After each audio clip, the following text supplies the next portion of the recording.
Isn't memory maddening? Says Anna May Cryer on an unseasonably warm afternoon in late October 2021 as she struggles to decipher the numbers strewn across a pay stub that stated April 1945, making it much older than the town in which she lives.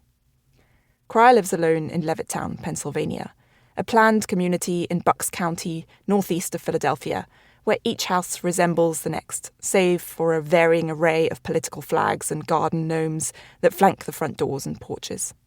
Cryer can call to mind with visceral clarity the potent mix of fear and shock she felt the first time she ever saw her father cry, for example.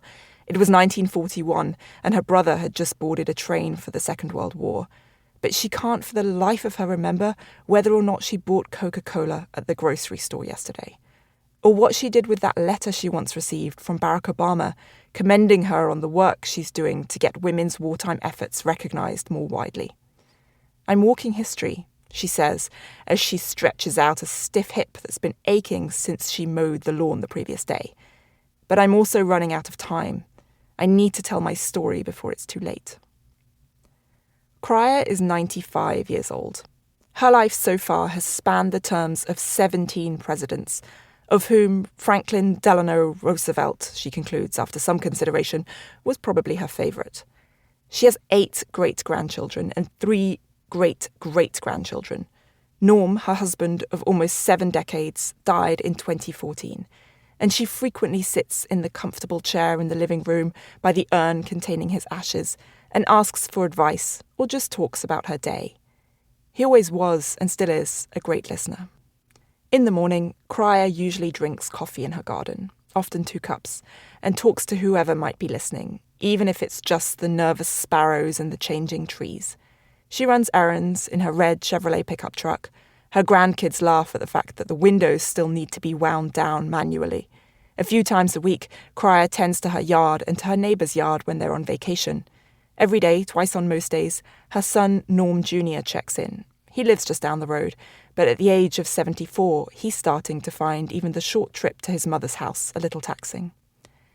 If daily routines lay the tracks for Cryer's life to keep moving forward, then it's her history, and specifically her determination for that history to be recognised, that provides the fuel. When we Rosies entered the workforce, as riveters like me or as something else, we took a giant step for women of the day, but also for women of future generations, she says, now nibbling on a chicken salad sandwich. We showed everyone what's possible, that women and men are equal and should be treated as such. But what did we get in return? Not that much. She sighs with a little shrug. And that's what I'm going to change. That's what we all need to be fighting for. Anna Mae Burkett was born on March 21st, 1926, in the tiny farming community of Dawson, North Dakota, just as the Midwest was thawing out after yet another punishing winter. She was the great-granddaughter of Austrian immigrants who, 4 decades earlier, lured by the promise of amber waves of grain, had pioneered the Dakota Territory in covered wagons. Later, May, as she was only ever known, would joke that her ancestors never would have made the trip if they had known that they would freeze their butts off.